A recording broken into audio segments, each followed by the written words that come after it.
Désolée. Bonsoir à tous, donc merci d'être venus très nombreux pour cette soirée vélo. Je m'appelle Catherine Pilon, je suis l'adjointe au maire de Montreuil en charge des déplacements. Qui est cycliste dans la salle? Oh, c'est bon. Voilà, c'est le genre de configuration qui n'arrive jamais dans la vie d'un adjoint au transport. En général, je suis plutôt à expliquer pourquoi je vais me permettre de réduire cette voie, prendre quelques places de stationnement pour mettre des arceaux à vélo, envisager de supprimer un sens de circulation pour permettre une piste cyclable protégée. Enfin, c'est plutôt avec des armures qu'on va en réunion.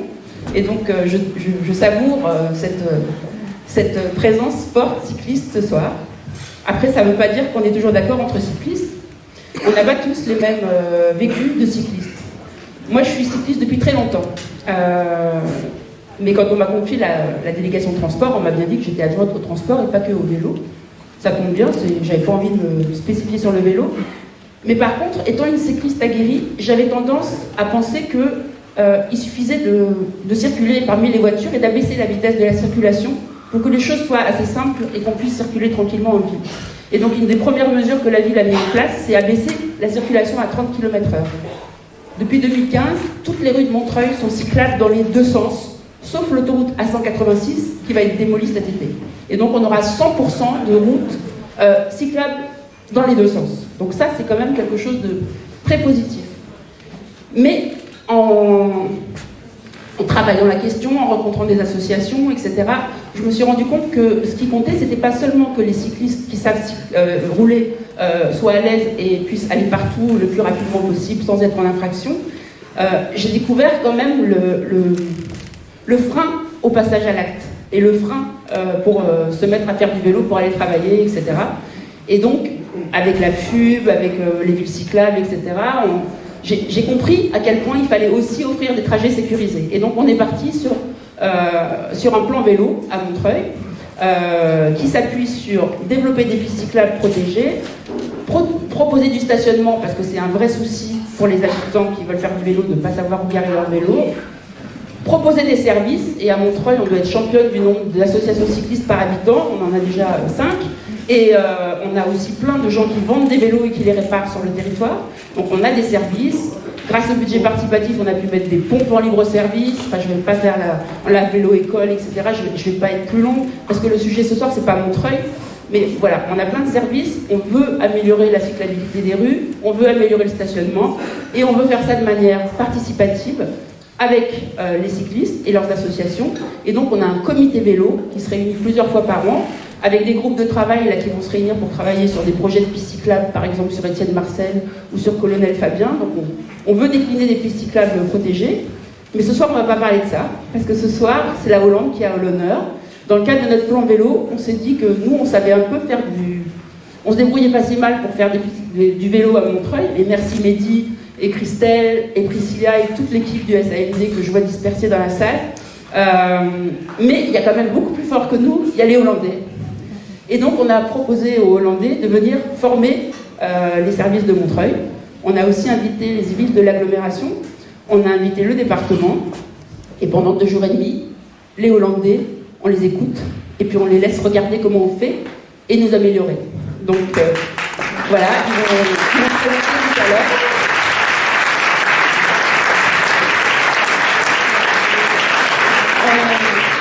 On les remercie beaucoup d'être là ce soir, d'être là demain, d'être là après-demain.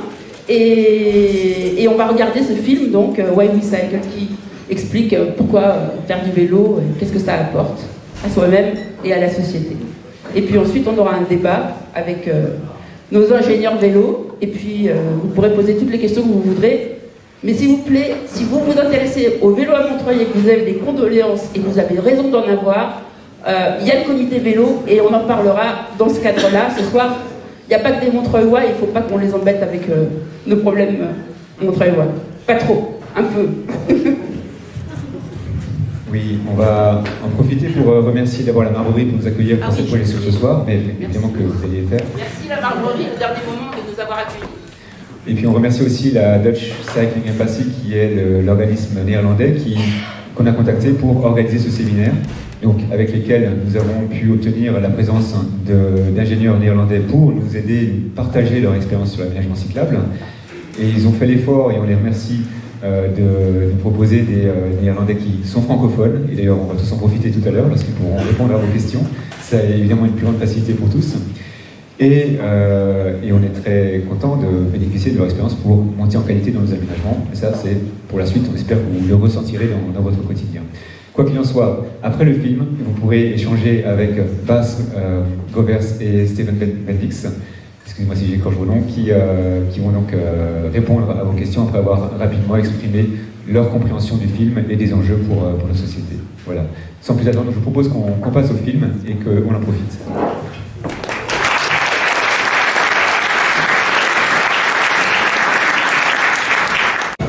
Bon. J'avais dit que ce serait enthousiasmant et je me réservais le plaisir de le voir avec vous ce soir et effectivement, wow, ça fait beaucoup de gens qui donnent envie de faire du vélo. Comme vous, comme moi, mais eux dans un contexte qui donne envie d'aller un peu plus loin, plus vite, de profiter. Je vais laisser la parole à Stéphane et Bas pour nous rappeler rapidement qui ils sont et surtout comment ils voient les choses par rapport à ce sujet et enfin répondre à vos questions si vous en avez.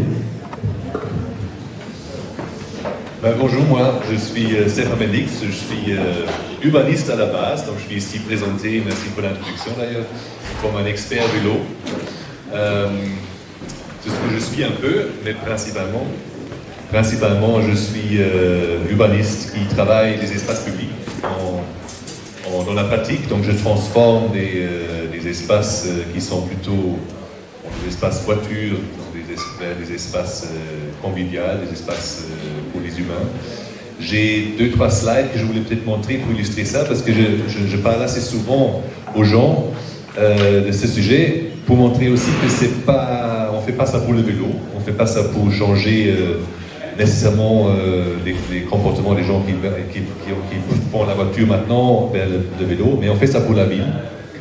Et en étant urbaniste, j'utilise une image que ça serait chouette que ça passe. Moi, je vais un peu raconter autour. Donc, c'est une image qui circule régulièrement sur Twitter, que j'ai rencontré plusieurs fois, que je trouvais toujours très inspirant.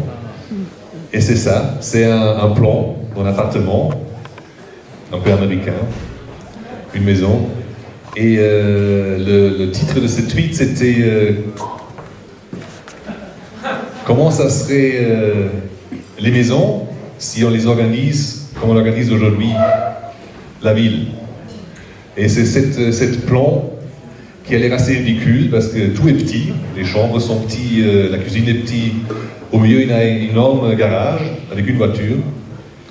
Et toujours quand on doit aller de la chambre à la cuisine pour déjeuner, on doit passer autour de la voiture et c'est un peu encombrant, on ne sait pas pourquoi ça se fait. Je trouvais ça toujours une bonne métaphore, c'est ce qui ne va pas avec la ville. À un moment, je me suis fait le plaisir de lire toutes les réactions de Twitter, les tweets, les replies, qui étaient tous, et je suis sûr que nous tous ici faisons de la même façon, oui c'est affreux et comment on peut, il faut changer ça. Il y avait un post qui était différent qui disait « Je ne comprends pas ce forum, qu'est-ce qui se passe, c'est génial cette maison. Où est-ce que je peux l'acheter? C'est super », c'était en anglais, donc je suppose que c'était un américain ou un canadien. Il disait bon, c'est cool, hein, une grande garage, je peux mettre ma voiture, mais je peux aussi, en hiver, je peux jouer au hockey avec mon fils, je pense donc qu'il était canadien.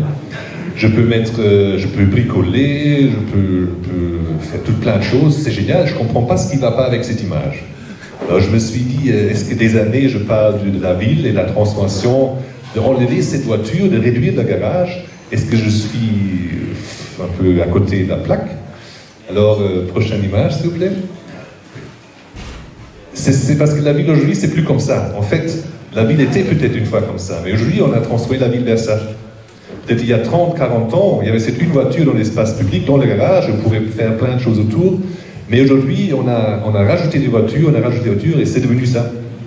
Donc c'est ça le vrai problème. C'est peut-être pas la voiture dans le garage, et pas que la garage est trop grande, mais c'est qu'est-ce qu'on fait avec ce garage? Le garage étant l'espace public, hein, je parle de la métaphore.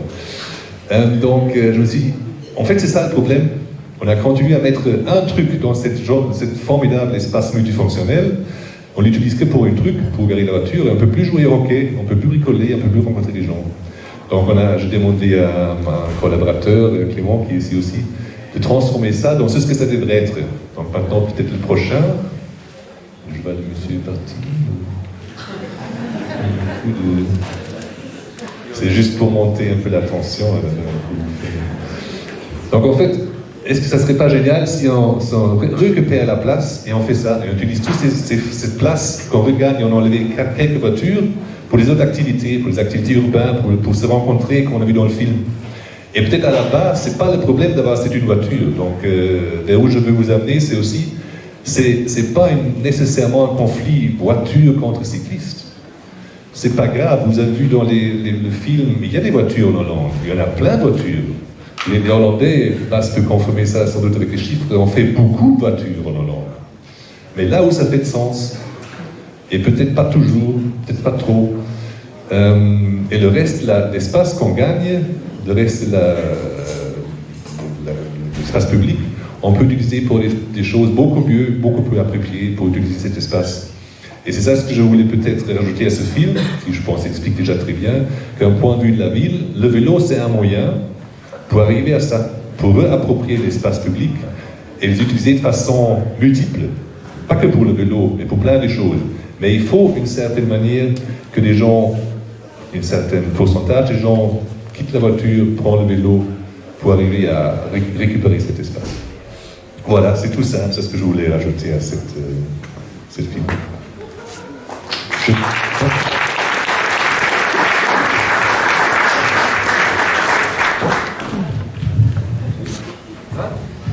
Alors, bonsoir, moi je suis Bas Rovers, je suis ingénieur de trafic. J'ai une DRE dans l'ingénierie, mais aussi en urbanisme. Alors, depuis toujours, je ne peux pas aller autrement que de penser des intégralités. L'urbanisme, le développement des espaces urbains et la mobilité, comment il faut qu'ils se réunissent, parce que c'est ça la question. Je crois que c'est joli ce qu'on a vu, hein. C'est là le pays là quelque part. Ils sont hollandais, ils sont plus fous. Mais il faut jamais oublier que pour nous aussi, ça a commencé dans les années 90, dans les années 70, 80, pour faire des choix. On peut vous montrer plein de photos après-avant que c'était comme ici. Donc c'est possible. Pourquoi ça a changé ? Ouais, il y a plusieurs raisons pourquoi ça a changé. Je crois qu'il y a une raison importante, était la crise pétrolière. En 63, il y avait la guerre d'Israël, et les Hollandais étaient coupés de l'huile par les pays arabes. En 73. Oui. C'est pas ça ce que je disais ? 73. Donc là, quand j'étais jeune, moi je pouvais faire rouler là sur les autoroutes, parce que les dimanches, on n'avait pas le droit de prendre la voiture. Donc c'était vraiment quelque chose qui a impacté, mais qui allait ensemble avec un mouvement, parce qu'il y avait de plus en plus des grands plans pour aller avec des nouvelles autoroutes jusqu'au centre-ville. Et il y avait des protestations de plus en plus contre ce mouvement. On ne va pas détruire nos villes pour ces grands projets. Notre bureau, on est fondé à 63, donc ça fait 50 ans, plus de 50 ans, 60 ans qu'on travaille là-dessus. Au début, c'est vrai que ça venait d'Amérique, il y avait la masse motorisation, il y avait la voiture qui venait en ville, il y avait l'économique, c'était encore au marché central, plutôt dans le centre des villes, donc il fallait aller avec la voiture jusqu'au centre-ville. C'était ça l'idée. Et de plus en plus, ces grands projets, il y avait des protestations contre. Mais ils sont souvent commencé à construire. Par exemple, à Rotterdam, on a un de ces grands ponts, c'est le Willemsbrug. Tu vois qu'il détourne un peu drôle. là, parce que originairement, c'était prévu pour aller jusqu'au centre-ville. À Delft, bon, maintenant, vous étiez à Delft peut-être, c'est très touristique, tout ça, mais il y avait un plan, et le pont est encore là, le Sebastiansbrug, qui était prévu pour aller jusqu'au centre-ville.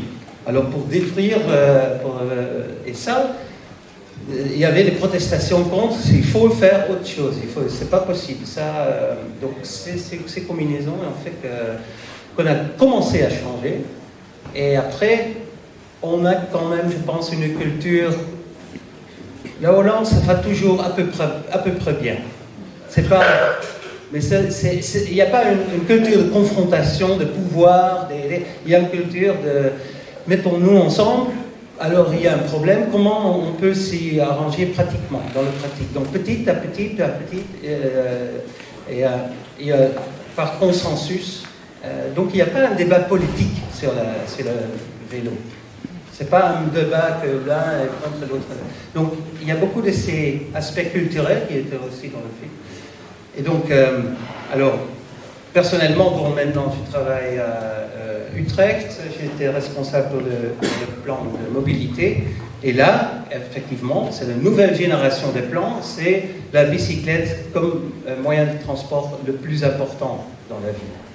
Alors là, ça change encore. C'est une nouvelle étape. Voilà, c'est des étapes, c'est des phases.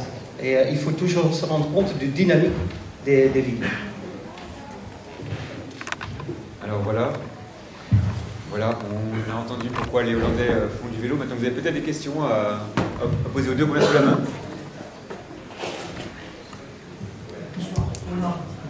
Oui, non.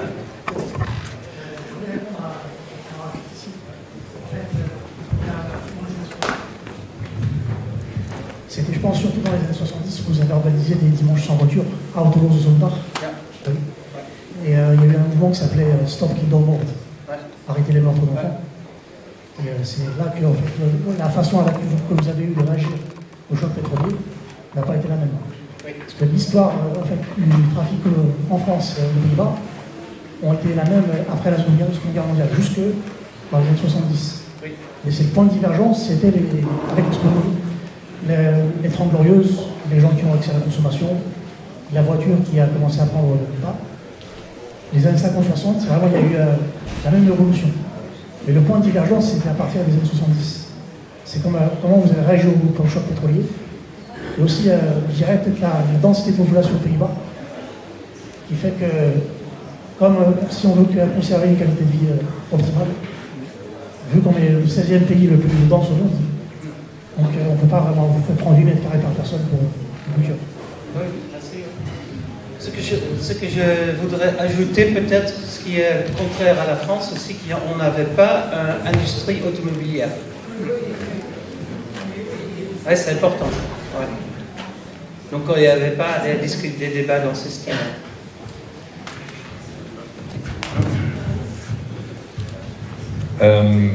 C'est vrai qu'en Hollande, c'était ce moment de crise avec la crise pétrolière qui a déclenché tout un développement. Je pense, voilà, peut-être la France a un peu raté ce moment d'agir à ce moment-là. Pas que la France d'ailleurs, je pense partout en Europe, sauf peut-être les Pays-Bas. Mais il y a maintenant un état d'urgence aussi. Hein. Donc la crise pétrolière, je pense qu'on peut bien la comparer à des crises qui, pour le moment, qui sont, selon moi, aussi grandes que la crise pétrolière sur des autres niveaux. Il y a une crise environnementale, il y a le changement climatique. Il y a partout en Europe, avant tout en Allemagne, il y a le Dieselgate, donc toute cette histoire autour des producteurs automobilistes qui ont triché. Donc il y a pour moi un grand état d'urgence et de crise qu'il faut utiliser. Et c'est peut-être le moment maintenant de profiter pour agir. C'est peut-être pas toujours aussi direct et concrète comme monsieur qui réfère au meurtre des enfants dans la rue amsterdamoise, qui a déclenché beaucoup une sorte de médiatisation de cette demande de changer quelque chose. Mais il y a un grand état de crise, donc je pense qu'il y a pour le moment assez bien des raisons de faire un changement, comme les Hollandais l'ont fait aux années 70. 70, c'est belge, 70. Je travaille beaucoup à Bruxelles, donc voilà, donc je pense que c'est peut-être le moment d'utiliser ces états de crise pour aussi changer quelque chose dans beaucoup des villes et favoriser le vélo et les autres activités. non adaptés. Oui, bonsoir. Alors, j'ai une petite question. On voit très bien dans le reportage toute la politique et la culture autour du vélo. Mais est-ce que parallèlement, en fait, il y a une politique contre l'utilisation de la voiture individuelle? Est-ce qu'il y a des mesures de l'État néerlandais ou des différentes villes pour restreindre l'utilisation des véhicules les plus polluants? Ou est-ce que, par exemple, vous construisez des logements, je ne sais pas, des opérations de logement sans parking ou des bureaux sans parking? En fait, parallèlement au vélo, est-ce qu'il y a des mesures contre l'utilisation des véhicules individuels?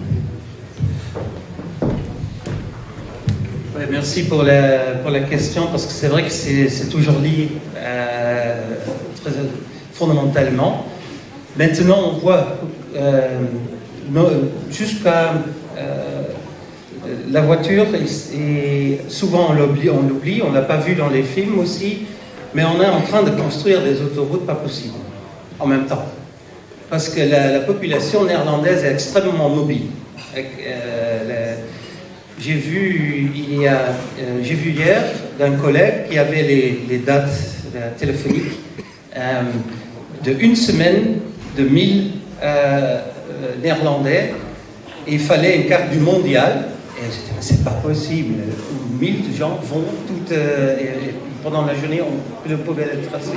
Donc ils sont extrêmement mobiles. Donc la voiture est importante aussi. La voiture est importante, mais on a tendance, comme était montré dans le film, moins qu'avant, que c'est une statut, ça donne du statut. C'est pratique ou pas? Amsterdam, c'est pas pratique. Moi, j'y vais jamais en voiture à Amsterdam, ni à Utrecht, ni à La Haye, ni à Rotterdam, peut-être parfois. Mais on voit ce qui est pratique.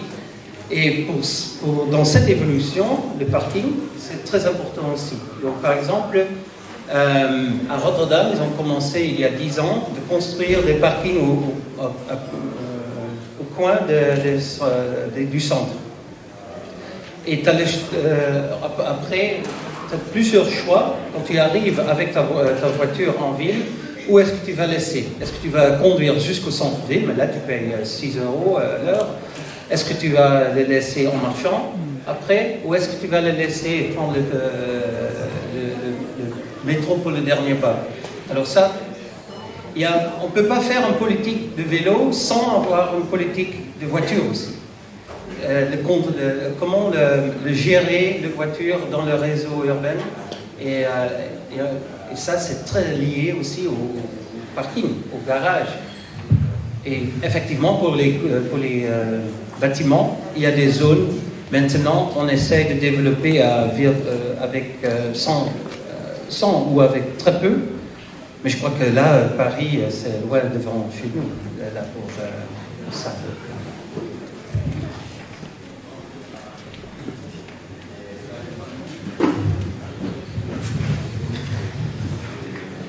Oui, merci pour ce film. Je m'appelle Joseph Delors, je suis secrétaire général de la FUB.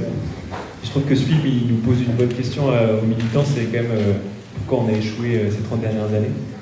C'est aussi une invitation aux gens qui sont présents à rejoindre les assos là où ils habitent et à réfléchir à une stratégie militante qui fonctionne comme elle a fonctionné dans les années 70 aux Pays-Bas.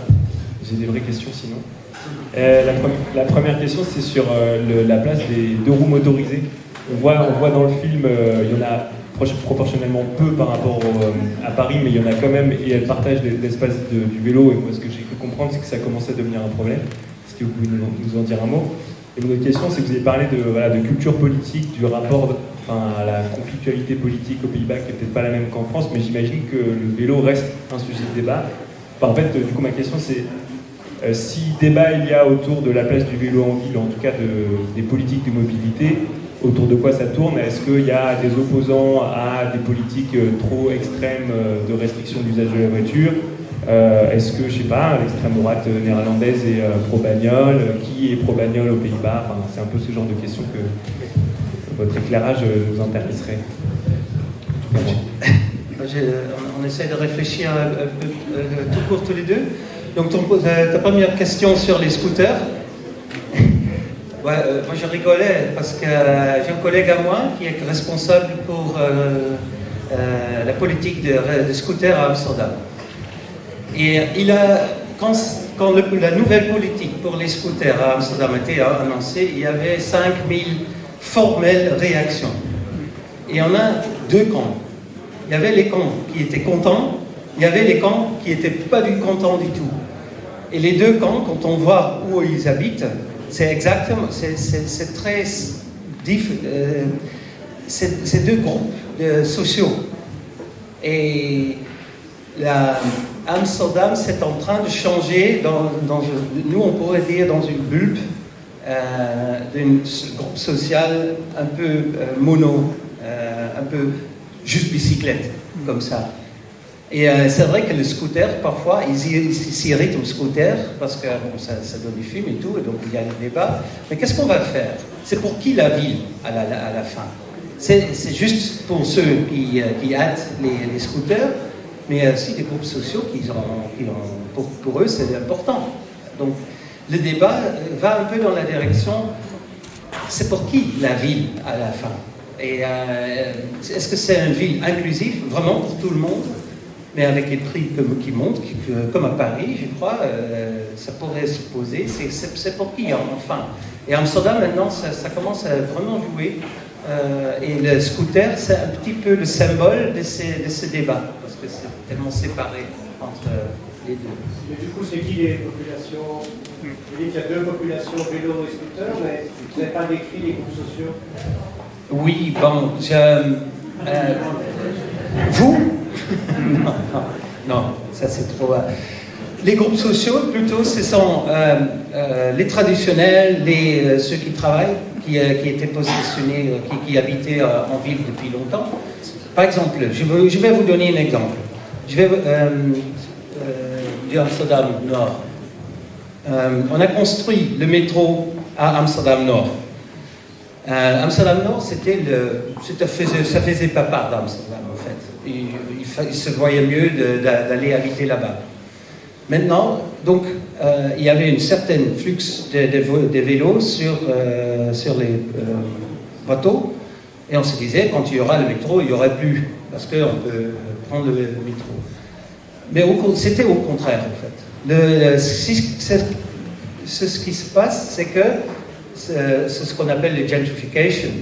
Il y avait de plus en plus ça devenait bien vu de venir habiter à Amsterdam Nord, les prix étaient moins chers et tout ça. Et puis il y a beaucoup plus de vélos maintenant qu'avant, du style que maintenant on va construire 2 ponts extra pour des vélos uniquement, parce qu'avec les bateaux on n'y arrive plus. Donc cette part nord est devenue part de la ville, et ceux qui habitaient avant, ces groupes qui habitaient avant, vont habiter dans les villes plus loin. Et c'est peut-être pas mal, mais après, la question se pose, est-ce qu'il faut connecter les villes plus loin aussi au système urbain? Y a-t-il... Bon, voilà. Juste un mot, question des scooters. C'est vrai, c'est une discussion qui est très chaude pour le moment à Amsterdam, parce qu'ils interdisent les scooters sur les pistes cyclables. Moi, je pense personnellement que la question des scooters, ça va se régler assez vite, parce que c'est une sorte une espèce sans distinction. Je pense que dans les derniers, bon, c'est tellement pas rationnel et intéressant de faire un moteur two-stroke qui est plus polluant qu'une camionnette, un camion, avec de l'essence et de l'huile qu'il faut mélanger.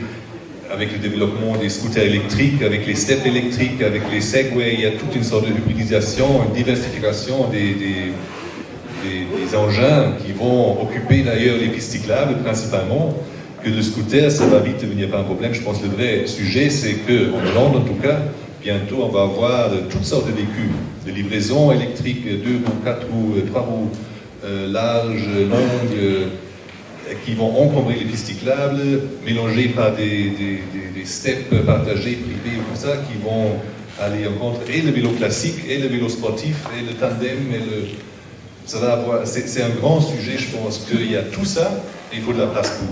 Et les pistes cyclables ne vont pas être suffisantes. Et c'est une discussion beaucoup plus intéressante, et maintenant je pense que certains groupes qui ont des scooters, qui défendent ça comme un peu le dernier bastion contre les bobos et les écologistes, tout ça. c'est un dernier remonté, je pense que ça va se vite régler, mais le vrai sujet, je pense, c'est comment on accommode toutes ces nouvelles formes de mobilité vélo, mais de toutes sortes, électriques ou pas, sur les pistes cyclables qui sont présents, et ça va devoir changer encore une fois l'infrastructure radicalement. Je pense que l'autre question, c'était sur la question politique en Pays-Bas, je pense qu'on a encore une réponse à ça. C'est ce qui est très intéressant en Hollande, je pense que c'est pas, le vélo n'est pas réclamé par une groupe politique, c'est vraiment à travers toutes les parties, je dirais même l'extrême droite n'est pas contre le vélo, parce que aussi le vélo en Hollande se positionne plus comme anti-voiture par exemple. Le gouvernement actuel, c'est un gouvernement libéral, c'est un peu, je ne sais pas si l'école en France, je ne sais pas, mais c'est libéraux. C'est en fait assez pro-voiture, mais c'est eux qui ont financé tout le programme d'autoroute cyclable. Et pourquoi ils l'ont financé ils ont financé ça d'abord par des moyens pour combattre les embouteillages sur les autoroutes. Donc en fait, pour eux, c'est une mesure la plus efficace et le plus bon marché de réduire les embouteillages sur les autoroutes urbaines. Ils ne sont pas cons. Bon, ils ont fait le calcul et augmenter, rajouter une bande à l'autoroute, ça coûte, je sais pas, 50 millions par kilomètre. Faire une piste cyclable, ça coûte 2. Et s'il y a un certain pourcentage des gens qui sont sur les autoroutes urbaines qui prennent le vélo, parce que c'est plus, en France, c'est plus facile et plus efficace, comme mis dans le film, de prendre le vélo, ça réduit au moment pic, au rush hour, juste le pourcentage de voitures pour que ça reste fluide. Donc, ils ont fait le calcul et ils ont dit, voilà, c'est en fait, et ils disent à leur électorat, on fait des autoroutes cyclables parce que c'est bien pour les automobilistes, c'est contre les embouteillages. C'est malin, c'est intelligent, mais ça retire aussi le vélo de mettre dans un coin écologiste ou gauche ou droite ou comme ça. Donc il n'y a aucune partie, peut-être la PVA exception un peu, c'est l'extrême droite, qui ont le vélo dans leur programme électoral à une position assez importante. Donc c'est à travers toutes les politiques. Et je pense que c'est à cause de la Hollande est arrivée à sortir le vélo de ce débat. C'est l'un contre l'autre. Par exemple, le Rijksbouwmeester, c'est le chef architecte et urbaniste qui conseille l'État. Il a fait un calcul à un moment. Qu'est-ce qui se passerait si, d'un jour à l'autre, on arrête de rouler tous en voiture? Évidemment, ça serait un désastre parce que alors les trains sont trop remplis, les pistes cyclables sont trop remplies, ça ne marcherait pas. Donc il faut toutes les modalités. Il faut juste savoir où on utilise quoi. Ça ne fait pas de sens d'utiliser la voiture en ville, ça fait de sens d'utiliser le vélo. Mais de l'autre côté, ça ne fait pas beaucoup de sens de vouloir introduire un transport en commun classique dans chaque petit village au nord de la Hollande. Donc on a besoin de toutes les modalités, mais il faut bien organiser où on utilise quoi et hiérarchiser les détails. Je pense que c'est ça ce qui est important, et comme ça, c'est pas une question politique, c'est juste une question de raison. C'est ça ce qui est, je trouve très exceptionnel avec la Hollande, qu'on est arrivé à discuter à ce niveau sur la question du... Bonsoir. Moi j'avais du coup une petite remarque. Vous voyez dans le film que la moyenne du nombre de kilomètres que faisaient les Hollandais à vélo, c'est 1000 km par an. Finalement, ça fait une moyenne, si on s'imagine qu'ils vont au travail tous les jours à vélo, qui est inférieure à 4 km par jour. Ça paraît pas énorme, en tout cas pour nous, les cyclistes parisiens, quand on va au travail, on en fait sûrement beaucoup plus. Du coup, effectivement, c'était sur cette remarque que finalement, c'est pas tant les infrastructures cyclables ou les choix politiques en faveur du vélo qui ont l'air de compter, mais plutôt tout ce qui est sur l'intermodalité, le fait que le réseau ferroviaire est beaucoup plus efficace et qui distribue beaucoup plus de zones résidentielles qu'ici à Paris. On le voit très bien, ça peut être très compliqué quand on habite en banlieue, de réussir à venir au centre de Paris pour travailler. Et même sur la question de l'organisation des centres urbains, où les zones tertiaires sont peut-être plus proches des zones résidentielles. J'ai l'impression que c'est plutôt ça le fond du sujet, que vraiment la place qu'on laisse au vélo dans l'espace public.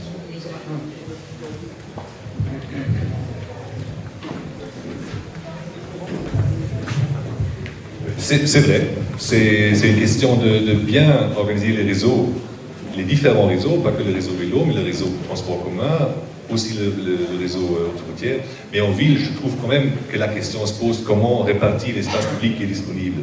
Et là, ça devient une question quand même sur une partage de l'espace.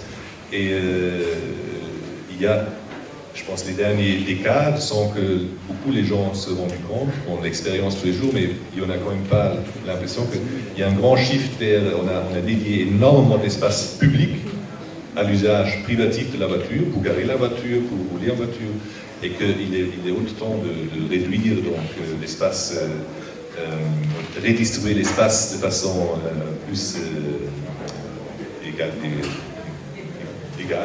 plus fair, équitable entre les différents utilisateurs. Mais le succès en allant du vélo, je pense que c'était aussi dans le film, que c'est simplement normal. On ne réfléchit pas, on prend le vélo parce que c'est juste tout le monde le fait.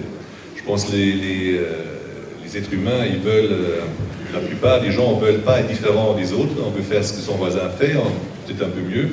Donc en Hollande, c'est juste le cas normal qu'on prend le vélo pour se déplacer en ville, tout le monde le fait. Et dans les autres contextes, c'est l'inverse, c'est normal qu'on prenne la voiture, donc il faut changer le comportement. Donc il faut se différencier des autres pour faire du vélo, et en Hollande, c'est ce que tout le monde fait. Un Danois, et je pense que c'est un peu normal qu'un parle hollandais dit ça, il a dit c'est ce qui est spécial avec le vélo en Hollande, c'est que les gens l'utilisent comme un aspirateur. Tout le monde en a un, on l'utilise tous les semaines, tous les jours, mais personne n'en parle. On ne va pas à une fête et on dit j'ai un nouveau aspirateur, il est super cool, et il est maintenant dans la chambre de vélo. Mais tout le monde a un aspirateur, mais personne n'en parle. Et c'est comme ça le vélo. Jamais un Hollandais parlerait de son vélo à une fête ou comme ça. J'ai jamais arrivé qu'en film, comme j'ai un nouveau, je sais pas quoi, non. C'est pas un sujet. C'est ce qui est normal. Je pense que c'est ça à la base. Vous êtes tous, je suppose, un peu dans votre contexte, peut-être en dehors de votre contexte, exceptionnel parce que vous faites du vélo. En Hollande, vous n'êtes pas exceptionnel, je m'excuse, hein, vous êtes plus comme tout le monde. Et c'est ça ce qui est chouette, et c'est à ça qu'il faut arriver, je pense. Est-ce qu'il y a une seule distance à partir de laquelle on sait que les gens vont plutôt utiliser un autre modalité de transport que le vélo? J'ai un très beau diagramme, je ne vais pas vous montrer, mais c'est 5 à 7 km. À partir de 5 à 7 km avec le vélo classique, ça diminue énormément. Donc jusqu'à 7 km, on prend le vélo, en dessous de 1 km on marche à pied. C'est entre 1 km et 7 que le vélo est vraiment absolument dominant. Et après, bon, ça gagne les transports en commun et avant tout la voiture. Et le vélo électrique et toutes autres sortes de trucs avec assistance, ça augmente cette distance. C'est ça ce qui est un potentiel énorme.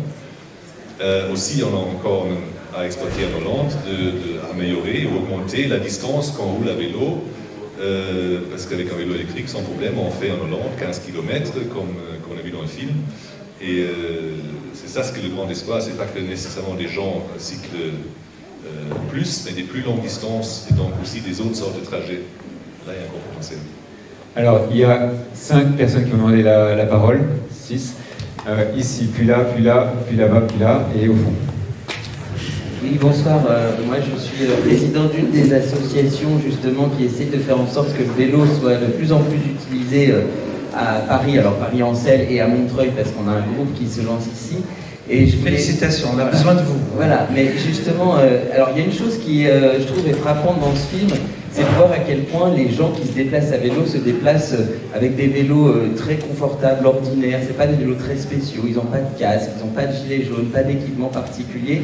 Et ça, je trouve, c'est une image très intéressante, le vélo ordinaire. Une question que j'ai, c'est que dans le film, à un moment, il est dit, et c'est un peu la question aussi qui était posée par la jeune femme tout à l'heure, c'est la culture, c'est pas les infrastructures. Et moi, j'ai l'impression que là, il y a une question quand même qui se pose, parce que vous n'êtes pas né avec une génétique vélo, et il y a eu un moment où il n'y avait pas de cyclistes à Amsterdam, parce qu'il y avait, dans les années 70, des voitures partout. Et j'ai l'impression que quand nous, on est cyclistes, on oublie de se poser la question des autres gens. On leur dit, faites du vélo, faites du vélo, faites du vélo, c'est facile. Mais en fait, non. Pour la plupart des gens, ils ne se sentent pas en sécurité pour faire du vélo. Et c'est là qu'en fait, on dit, les gens se regardent, ils se font des signes, etc. Mais dans toutes les images qu'on a vues, il y a des pistes cyclables tout à fait extraordinaires, exceptionnelles, bien conçues. Donc moi, j'ai le sentiment, et c'est vrai que nous, c'est aussi un peu ce qu'on pense, qu'il y a aussi une étape de récupération d'une partie de l'espace public pour offrir ce sentiment de sécurité. Qu'est-ce que vous en pensez? Est-ce que c'est pas quand même la première étape pour permettre à tout le monde, jeunes et vieux, de se mettre au vélo? Ouais, c'est la sécurité, c'est absolument numéro 1, 2 et 3. C'est vraiment. Donc, moi souvent, et je vais en parler demain aussi un petit peu, on oublie que la raison pourquoi il y en a tellement de vélos en Hollande, c'est aussi des raisons planologiques. C'est aussi il y a deux facteurs que j'aime mentionner. C'est le fait qu'on n'a jamais eu d'hypermarché en Hollande. Ah, vous ne savez pas ça. Mais la raison, c'était pour que l'accessibilité à bicyclette restait là. Donc ça, c'est très important. Deuxièmement, les agrandissements urbains, on a toujours les faits à environ 5000 habitants pour qu'il y aurait une école au milieu où il y aurait une possibilité d'accéder à vélo. Donc il y a des aspects planologiques qui sont très importants. Mais le plus important, c'est sécurité routière, le programme sécurité routière. Qu'est-ce que ça disait? Ça disait qu'il fallait traîner. Il y a 3 principes au fait. Il ne faut pas mixer une grande différence de masse. Hein, donc un vélo et un bus. Il ne faut pas mixer les directions. Donc s'il y a un qui vient de l'autre côté, donc il faut séparer les conflits de direction. Et il faut séparer les conflits de vitesse. Donc c'est dans ces 3 éléments, par exemple, ils ont dit on peut seulement mixer, et il y a beaucoup de solutions mixtes, et que c'est seulement sécure quand les vitesses sont bas. Là, tu peux, parce que là, il y a le temps pour faire, et quand les intensités sont faibles. Donc, dans des quartiers résidentiels, normalement, on pourrait faire ça. Hein, donc, c'est pas dans des quartiers résidentiels, il n'y a pas des pistes cyclables. Hein, donc, mais ça, les rotondes, par exemple, ça sépare les directions, les vitesses de direction, des conflits de direction. C'est pour ça qu'ils sont tellement effectifs, et en France, il y en a.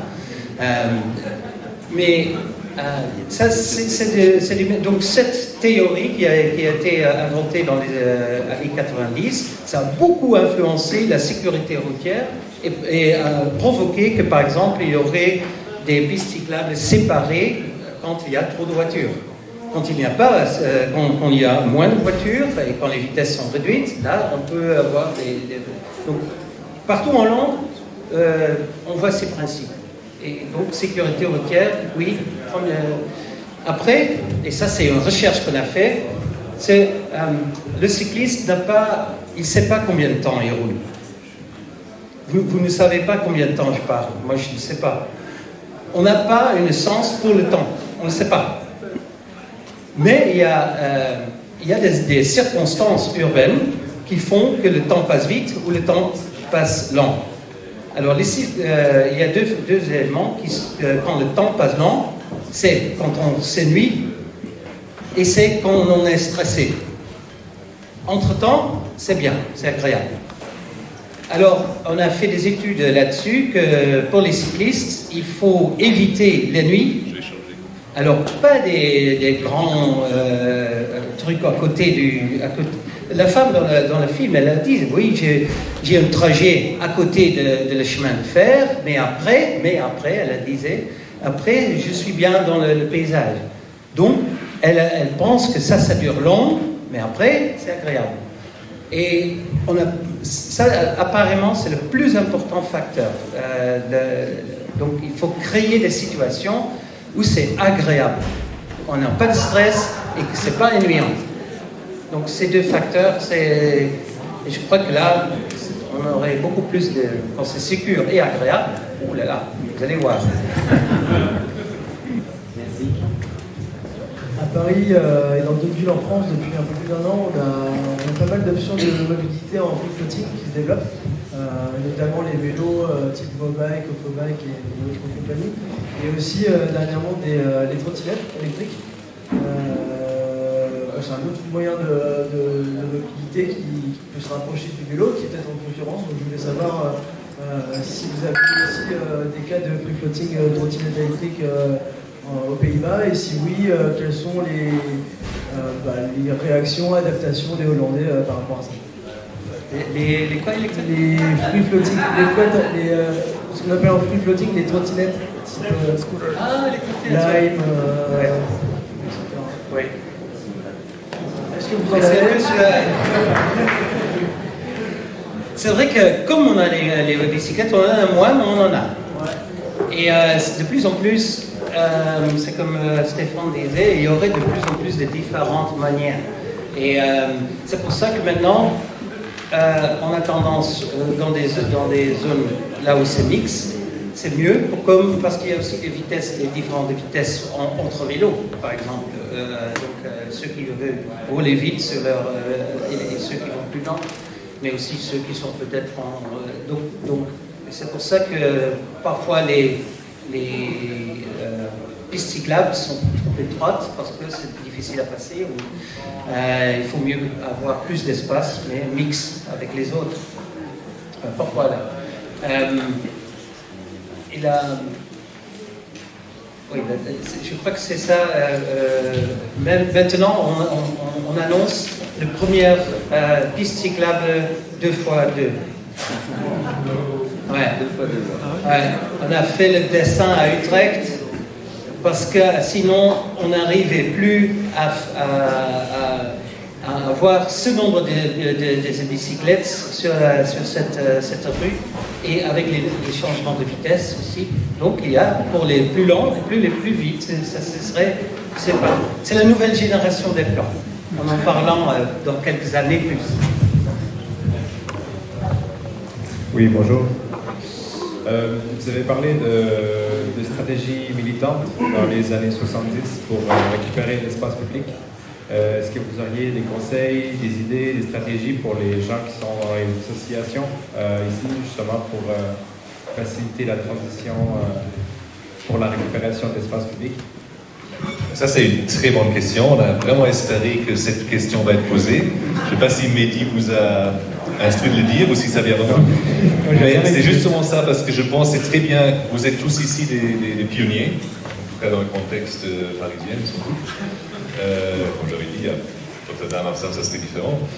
Mais il faut en profiter donc, de notre expérience, parce qu'on fait beaucoup des transformations des espaces publics et l'introduction des modes actifs dans la ville.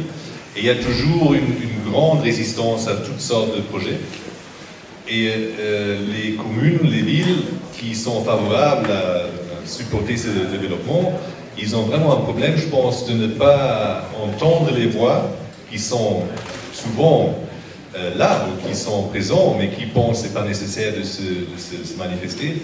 Mais on n'entend que des voix qui disent c'est impossible de supprimer de place de parking parce que ça va être un problème, je ne sais plus aller, je suis retraité, je suis PMR, je n'ai pas allé à mon appartement.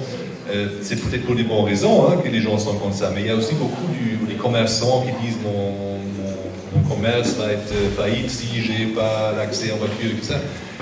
Et on entend, les politiques entendent beaucoup ça, mais ils entendent très rarement des gens qui disent je suis très content de cette piste cyclable. Super qu'il y a des assauts de vélo devant ma porte, je dois moi marcher longtemps. Génial, je peux aller avec mon enfant à l'école, je dois plus aller en voiture. Et cette sorte de feedback, je pense, c'est très important pour supporter, et je pense que la commune ici, en tout cas, il y en a certainement une sorte d'ouverture à cette sorte de changement, mais il y a aussi toujours une réalité électorale et une réalité politique que, voilà, il faut être les représentants des gens, et les gens qui se manifestent sont malheureusement, en tout cas dans le contexte bruxellois, je travaille beaucoup, je ne sais pas ici, c'est souvent des réponses négatives, et souvent des gens, bon c'est peut-être un peu cliché, mais une jeune mère ou père de famille avec 2 enfants qui travaillent, il n'y a pas le temps d'aller à une réunion de concertation et protester contre un projet. Un avocat retraité, il a le temps, et le know-how, et il y va, et il m'a dit je vais vous faire responsable de ça et ça. Et alors les politiciens, ils ont eu des pieds froids, donc ils n'osent peut-être pas. Donc je pense, vous en étant ici comme groupe pionnier et actif, il faut se manifester, il faut aussi s'exprimer et montrer vers où, je pense quand même, la majorité des habitants d'une ville ou d'une agglomération, ils sont pour une augmentation de la qualité de l'espace public, pour la sécurité routière, pour que les enfants, les vieux, des malvoyants peuvent se déplacer librement dans la ville, et ça va avec une sorte de réarrangement de l'espace public pour des usagers faibles et les modes actifs qui vont avec. Donc je pense que c'est ça le grand ajout que vous pouvez faire, c'est simplement être visible, être actif, et aussi donner des feedbacks divers dans des réunions, dans des réseaux sociaux et tout ça, vers où, selon vous, la ville devrait s'orienter. Et ça ne doit pas nécessairement être de façon négative, comme on veut moins de voitures, on fait ça, mais juste constructif et productif vers la bonne direction. Et je pense souvent, la société est beaucoup plus en avance que les politiques croient. Et il faut le faire, il faut se manifester parce qu'ils ont toujours peut-être les mauvais voix. Donc il faut un peu les encourager parfois. Il faut montrer que la majorité des gens supportent cette sorte de développement. Et c'est peut-être une minorité, mais très bruyante, qui est beaucoup dans les médias ou qui se manifeste. Et ça pourrait être beaucoup plus vite, je pense. Bonsoir. Je vous prends à votre droite. Ah, bonsoir.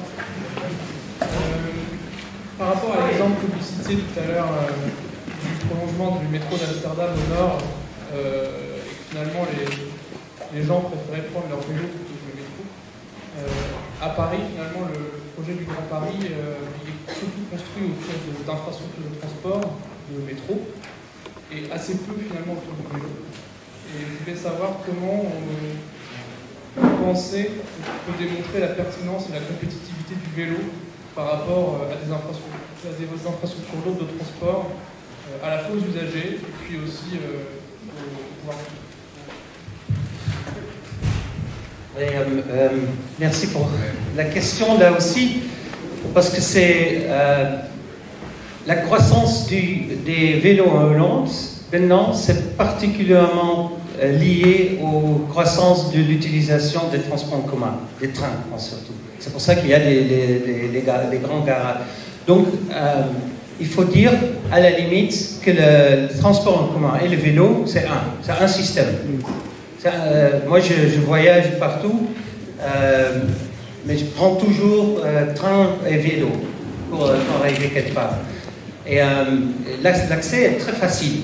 L'accès, j'ai la carte ici, c'est une carte, et avec ça, je paye le train, les bus, les métros, le vélo, le park and ride, dans tout le pays. Donc, et combien ça coûte? Ça coûte rien. Non, ça coûte rien, c'est-à-dire qu'il est de ma compagnie. Donc, ça va directement aux compagnies, en fait. Donc, là, je ne vois jamais ce que ça coûte.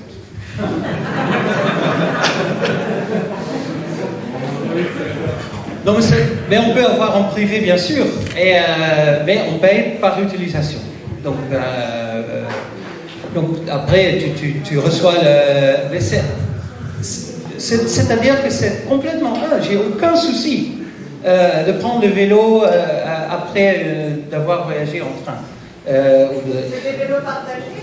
C'est des vélos partagés. C'est le système OVFIT. Et le système OVFIT, parce qu'on n'a pas le droit d'amener son vélo dans le train, alors ils ont annoncé, on va vous faciliter la vie pour prendre un vélo à location. Alors, ça appartient au chemin de fer. Donc ils ont d'intérêt. Et je crois qu'ici, les RATP auraient d'intérêt aussi, parce que les grands projets, c'est 39 milliards, si je suis bien informé. Alors il faut faire des choses pour que ce soit rentable. Et je crois que la manière la plus facile de le faire, c'est de faire des accès aux gares plus facilement avec les vélos et d'intégrer une stratégie d'accessibilité vélo et transport en commun, beaucoup plus que maintenant. Il y aurait vraiment un monde à gagner, surtout sur les grands nœuds, quoi. Bonsoir. Ça tombe bien, moi je voulais parler des trains.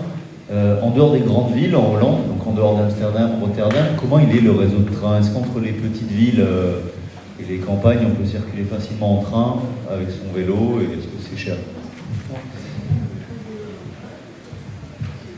Oui, ça dépend ce qu'on appelle petit. Mais il faut comprendre que la Hollande, c'est Paris, mais établi à 100 km.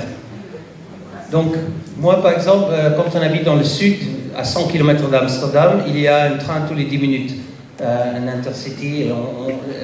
Amsterdam, Rotterdam, La Haye, Utrecht, c'est un ville. En fait. Ça fonctionne comme un ville, et c'est pour ça que le train est tellement important pour lier ces villes. Pour arriver à ce système, par exemple, quand tu habites en campagne, et ça c'est un débat qui est commencé maintenant, c'est ok, utiliser la voiture pour arriver aux premières occasions d'entrer dans le système, et ça, comme le park and ride que je paye aussi, c'est nouveau un peu là, ça commence à être, mais ça raisonnablement facile, le système. Ça ne fonctionnait pas tout le monde. Bonjour, moi je suis devenu adhérent du groupe de Montreuil de Paris en Seine parce que j'aimerais qu'il y ait beaucoup de choses qui s'améliorent dans la ville de Montreuil.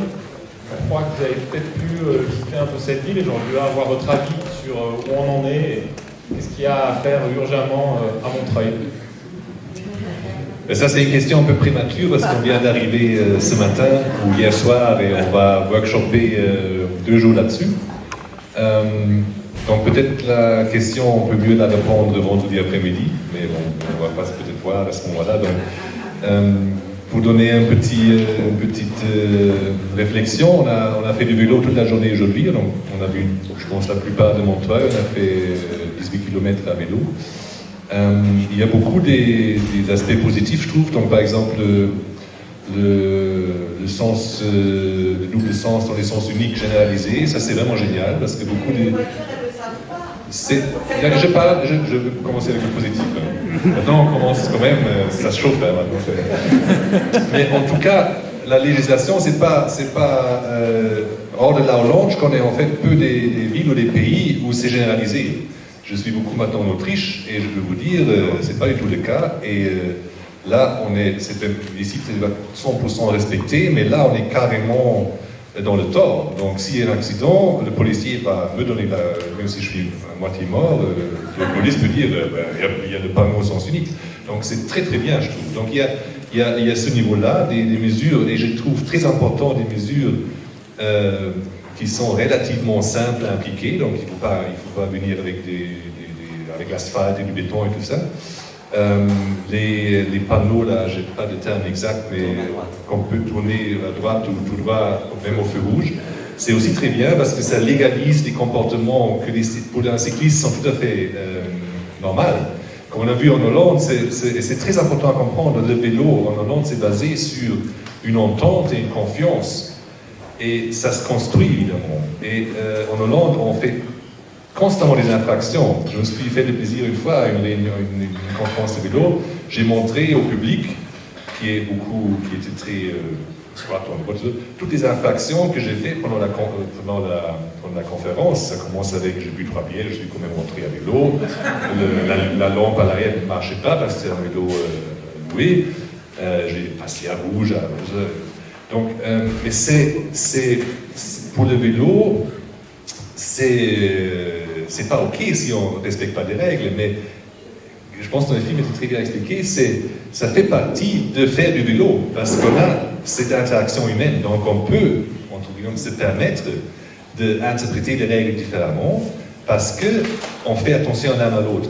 Et ça ne marche pas toujours. C'est un sujet très critique, j'en ai fait beaucoup, mais c'est important. Et des choses comme le tourner à droite au feu rouge, ça légalise un comportement qui est pour moi tout à fait raisonnable parce que le vélo va faire vraiment attention que même s'il passe au rouge, il n'y a pas de voiture parce que c'est sa vie qui est en danger. Une voiture, pas. Une voiture, c'est bon, je peux aller, je suis assuré omni, machin, bon, pas grave. Donc il y a cette sorte d'aspects qui sont très avancés. Mais maintenant, je pense qu'il faut vraiment investir, et je pense que c'est pour ça qu'on est un peu là, dans une infrastructure bien séparée sur certains axes. Donc c'est ça, il faut, les grands axes départementaux, il faut voir vraiment comment on peut donner un espace pour les vélos qui est aussi sécurisé et qui donne le sentiment d'être sécurisé, que je dis toujours que mon enfant de 8 ans, je le laisserai aller tout seul chez un copain ou à l'école et tout ça. Et ça marche vraiment ça marche pas dans un sens unique comme il est maintenant, ouvert de sens, mais ça marche avec une infrastructure un peu style hollandaise qui est séparée physiquement avec on dit ça, un séparateur, ou c'est presque sur le trottoir, ou carrément sur des routes qui sont dédiées au cyclisme et pas aux voitures. Donc là, il y a, je pense, le prochain pas, c'est ça. Mais c'est normal qu'on commence pas avec ça, parce que c'est très complexe. On se rend bien compte, aussi en Hollande, ça ne se fait pas de l'un jour à l'autre.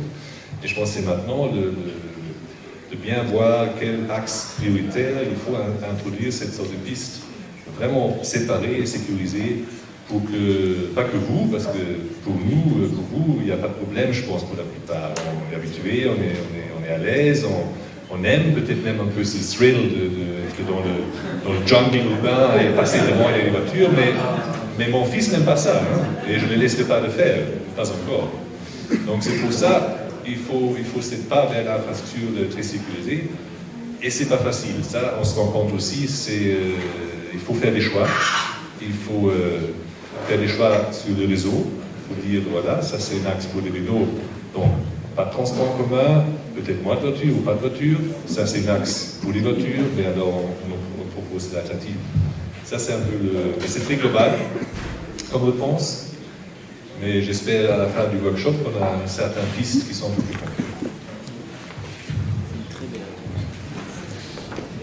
Alors, il reste encore 3 personnes qui vont poser des questions. Après, on va s'arrêter puisque la soirée est déjà un peu longue. Et puis, on laissera aussi un mot de la fin pour nos intervenants. Merci beaucoup. Je suis aussi président d'une association vélo qui s'appelle Paravélo. J'étais très content de votre réponse, de dire qu'il faut s'exprimer par écrit, par voix, directement, aller dans toutes les salles, le dire, parce qu'il suffit d'avoir 1 ou 2 personnes dans la salle qui disent que c'est bien le vélo et ça change complètement l'ambiance. Là, je voulais juste souligner ça. Et justement, en tant qu'association vélo, on a un peu de mal, parfois, à convaincre nos maires à supprimer du stationnement. Ça, c'est vraiment la grosse difficulté. Quel argument utiliser? Quelles sont vos expériences dans ce domaine très précis? Je voulais juste encore ajouter un petit aspect, le Fietsbond, l'association cyclable hollandaise. Je pense que un grand succès en Hollande, c'est basé aussi sur, on a vu la directrice dans le film, qu'ils ont fait assez tôt le pas vers une sorte un club qui est plutôt contre quelque chose, vers un club qui est constructif et qui pense avec les villes. Parce que c'est ça ce que les villes veulent. Ils veulent un partenaire constructif qui les aide. Et c'est ça ce que vous pouvez jouer comme rôle. Vous avez, comme cycliste, comme utilisateur, un énorme know-how à partager. Et il faut l'utiliser de la bonne manière, donc constructif. Et c'est ça, en Hollande, c'est toujours admirable quand je compare le Fietsbond hollandais à l'EFC allemand, ou tout ça, où là, il y a des messieurs avec des habits Lucas et qui sont véhicules à cyclistes, hein, vous connaissez le terme, et qui sont très contre, et un politique dit je ne vais pas m'allier avec ce groupe-là, c'est pas représentatif. Et la madame du Fietsbond, elle fait ça tout à fait sympa et différent, elle est un partenaire sur plein de niveaux qui mènent le même combat que les gens engagés. Et c'est ça ce que je pense, il est une ressource incroyable pour activer, pour aussi pour améliorer à Paris la situation. Et nous, on va travailler pendant 2 jours là, un peu, sur votre situation à vous. C'est vous les spécialistes. Alors, moi je serais content. Qu'est-ce que vous dites à nous? Il faut 2 jours. On n'a que 2 jours, hein, on n'a que 2 jours. Mais c'est quoi vous me conseillez de faire attention à ça? Il y a quelqu'un là qui ose? Oui. Les vélos en double sens, c'est pas physiquement. Pardon. Le baromètre. Oui, tu peux le donner? Et bon, je suis pas de Montreuil, j'habite à Paris. Mais je suppose qu'à Montreuil, ça sera les mêmes besoins. C'est des doubles voies en vélo, séparées physiquement, qui permettent. Ça vous aimerait ça? Bah oui, en tout cas à Paris, c'est ce qui manque et oui. ça se développe.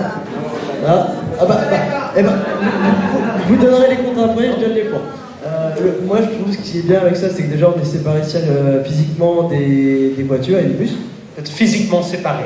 Oui, par un terre-plein ou un séparateur, comme on disait. Et aussi le fait d'avoir une double voie, un double sens, ça permet, comme vous disiez tout à l'heure, au niveau de la vitesse, de pouvoir doubler ou se faire doubler. Et ça, c'est un avantage parce que dans Paris, on a beaucoup de voies à sens unique pour les vélos qui sont très fines, très étroites et qui ne permettent pas forcément de doubler facilement. Voilà. D'accord. Ça, c'est le point.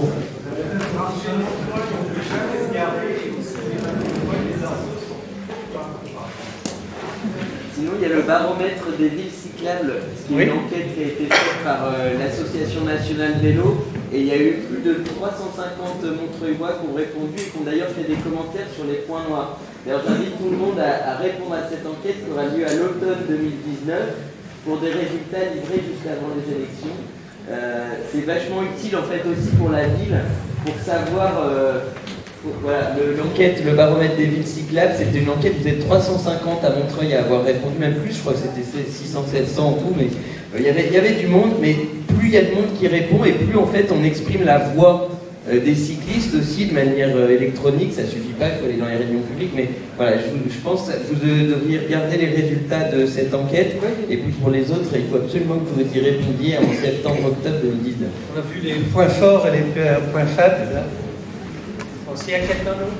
J'avais une question en fait sur la qualité des infrastructures parce que vous, vos pistes cyclables, vous les avez fait dans les années 70 et j'ai l'impression que, enfin moi je suis parisien donc je ne vais pas parler pour Montreuil, mais j'ai l'impression qu'en fait les politiques à l'heure actuelle font des pistes cyclables vraiment adaptées pour un seul vélo et pas forcément un vélo cargo, juste un vélo pour une personne.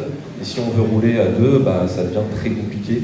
Il y a du DVR, des gens qui se gardent dessus, ça devient de plus en plus compliqué. J'ai l'impression qu'on essaye de mettre en conflit les gens au fur et à mesure et non pas de développer un usage pour tous. Mais là, il y a vraiment quelque chose à dire. Je crois que le débat de l'espace maintenant, ça fait aussi qu'on... Oui, c'est ça qu'on peut faire dans des circonstances maintenant, mais c'est vrai, on l'a expérimenté aujourd'hui aussi, que c'est pas possible d'être à deux, ni de passer. Oui, et c'est pourquoi nous, souvent, on ne fait pas des...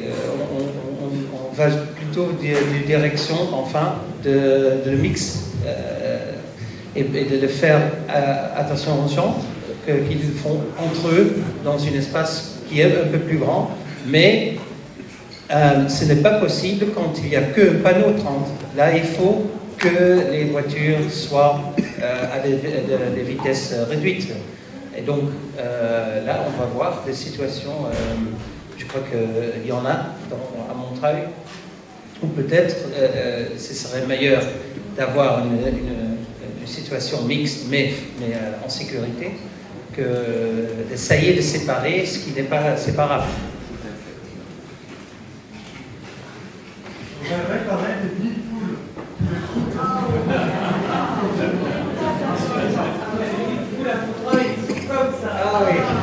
Mais ça, vous n'avez pas besoin de nous pour régler ça.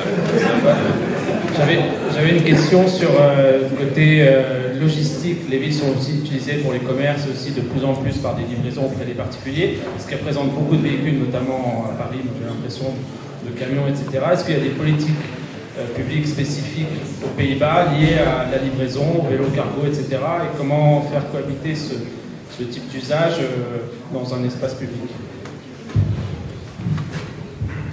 C'est un sujet très important, mais aussi malheureusement très très complexe. Donc même à Amsterdam, on a participé à une sorte de session de réflexion avec la ville sur ce sujet-là. Ça demande, si on veut vraiment le changer, ça demande une structure très très top-down pour organiser ça. Il faut des centres de redistribution près des autoroutes, mais assez près des villes, jusqu'à quel on vient avec des camions. Et de là, changer ça vers les plus petits conteneurs et faire avec des gros cargos. Je pense que c'est un pas qui est, dans des villes comme Amsterdam, ils sont prêts, ils devraient s'y mettre. Et ça peut beaucoup augmenter la qualité de la ville, parce que beaucoup des situations urbaines sont définies par des rayons de braquage, des camions, donc il y a aussi toujours des pompiers, donc ça ne résout pas tout, des camions poubelles, mais quand même des grands camions qui rentrent jusqu'au centre-ville pour livrer des supermarchés, c'est quelque chose qui fait vraiment beaucoup de restrictions pour l'aménagement de l'espace public. Et faire ça par des vélos cargo, de plus petites unités, c'est tout à fait possible et aussi raisonnable. Je pense déjà aussi toutes les UPC et les DHL et tout ça qui livrent des petits paquets, c'est la même question, ça peut parfaitement faire en vélo cargo, mais ça demande en fait un État, une ville très fort et impliqué qui organise ça. Et c'est une question, on en demande beaucoup, où ils ne sont pas non plus arrivés pour le moment. Qui est en charge de ça? Qui finance ça? Parce qu'à la base, c'est pas, on pourrait dire, le business de la ville d'organiser la livraison des magasins, c'est eux-mêmes qui devraient le faire, mais ils sont tous individualistes, chaque magasin a une multitude de livreurs, donc c'est super complexe d'organiser ça. Donc je veux dire, pour Montreuil, je pense avant qu'on s'adresse à cette question-là, il y a encore les autres choses plus faciles à gagner, à adresser, mais c'est vrai, à un certain moment, c'est un sujet très important, hein, avant tout dans des zones comme ici, près de la mairie, qui sont commerciales, et c'est bien qu'ils sont commerciales, mais qui sont aussi très occupées par plein d'usagers. Les livraisons, ça reste un grand sujet. Ils se garent sur des pistes cyclables, par exemple, ça pense mais c'est super complexe, je pense, à organiser ça. Sur un niveau plus petit ou plus concret, il faut, je pense, prévoir des bonnes zones de livraison qui sont intelligemment placées. Il faut une bonne communication avec les commerçants, il faut les sensibiliser et il faut du contrôle. Donc, les projets qu'on fait à Bruxelles sur ce sujet-là, si la police ne veut pas contrôler, ça, c'est peine perdue. Il faut une volonté de la ville de aussi vraiment pénaliser un comportement inadéquat. Et c'est pas toujours facile parce que les commerçants, évidemment, on veut pas la faire de trop difficile parce que c'est important pour la vitalité aussi. C'est donc un sujet très complexe. Je propose qu'on adresse ça dans quelques années, quand on a fait les pistes cyclables bien séparées. Je voulais vous demander quand est-ce que et sous quelle forme le travail va être restitué aux habitants. Est-ce que vous savez, la restitution de votre workshop, ça va être fait auprès des habitants de Montreuil. Restitution, ça veut dire? Restitution, c'est un feedback. Communication. Et puis, un message pour la mairie, je pense que si les voitures pouvaient respecter le code de la route, notamment au centre-ville, il y aurait beaucoup de soucis. C'est incroyable ce flot de voitures continue, sans aucun contrôle, dans toutes ces voies qui sont normalement internes. La question sur la restitution complète cette voie. Donc, la restitution, elle se fera, je pense, devant le comité vélo, où on va travailler avec eux 2 jours, on va digérer, on va revoir nos copies, puisqu'on leur présente des copies aussi, des projets qu'on a. Et puis voilà, donc il y aura sans doute un retour, on fera une réunion du comité vélo dédiée au retour de ce travail. Et puis après, j'espère que vous le verrez dans les rues, quoi, mais ça va prendre un peu de temps. Le comité vélo peut venir en tant qu'habitant ou... Non, le comité vélo, il est réservé aux associations, à leurs adhérents et à des cyclistes qui nous ont écrit des textes pour nous dire là, il faudrait changer. Voilà. On a contacté quelques-uns. Donc, si on est en format de travail, donc si on est 60, on ne peut pas travailler. Donc, on veut vraiment que ça reste en format de travail, avec des groupes de travail et tout. Après, si vous êtes très motivé, que vous avez plein d'idées sur des rues améliorées, etc., pourquoi pas, quoi. Mais on ne pourra pas faire c'est pas ouvert à tous les habitants. Après, il y a la fête du vélo, maintenant, on l'a fait en juin. Oui, on peut faire un compte-rendu écrit qui soit diffusé plus largement, par contre, évidemment. Après, il y a la fête du vélo, peut-être ça sera le 1er juin cette année, où ça sera peut-être aussi l'occasion de faire une soirée à la bibliothèque pour échanger avec, je sais pas moi, Monsieur Errand ou Thierry Paco sur le vélo. On peut faire une soirée encore cinéma avec le Méliès. L'année dernière, on a essayé de leur présenter des courts-métrages, mais ils n'avaient pas eu le temps de les voir, donc ça s'est pas fait. Voilà, on pourra peut-être revenir un peu là-dessus. Et puis à la Marbrerie, qui a déjà organisé 2 événements sur le vélo et qui a envie de continuer, donc on pourra aussi sans doute s'adosser à la Marbrerie pour faire des trucs. Donc il y a plein de manières de revenir vers vous de différentes façons. On vous libère, je crois, il n'y a plus de questions dans la salle, mais il y a encore... Non, il n'y a plus de questions dans la salle. Parce que je voulais les remercier quand même d'avoir donné autant de temps aux Montreuillois et à leurs voisins.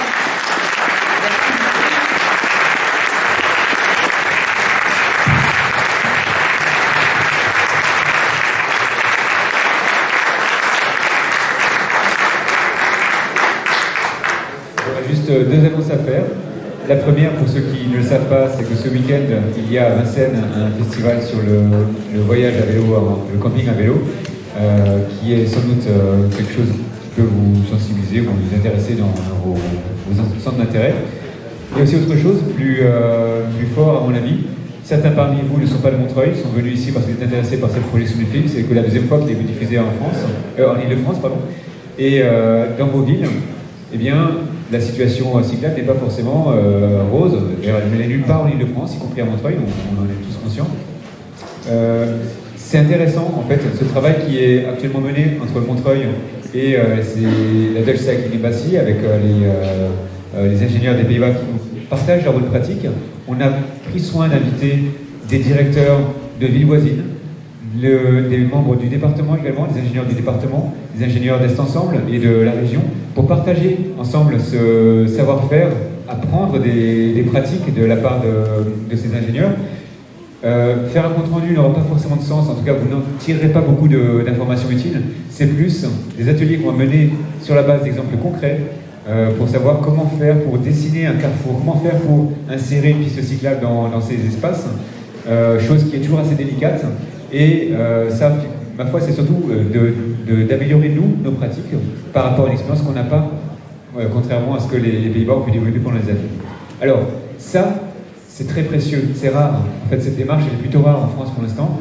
Et pour vous qui êtes peut-être cyclistes dans d'autres communes, eh bien peut-être pourriez-vous suggérer aussi à ces communes de faire ce type de démarche. Je le dis parce que Montreuil est intéressé par un déploiement d'actions en faveur du vélo sur le reste du territoire de l'Île-de-France, parce qu'on n'est pas une île. Et plus il y aura d'aménagements cyclables de qualité dans le reste de l'Île-de-France, plus nous aussi à Montreuil on en bénéficiera, plus vous aussi ce sera plus facile pour vos déplacements. Donc pour ceux qui ont l'envie et l'opportunité de le faire, touchez-en un mot. La Dutch Cycling Embassy, si vous voulez les contacter, c'est facile, il suffit de passer par l'ambassade des Pays-Bas. Vous trouverez sur internet facilement les coordonnées et ils sauront vous mettre en contact. Voilà. Merci d'être venu.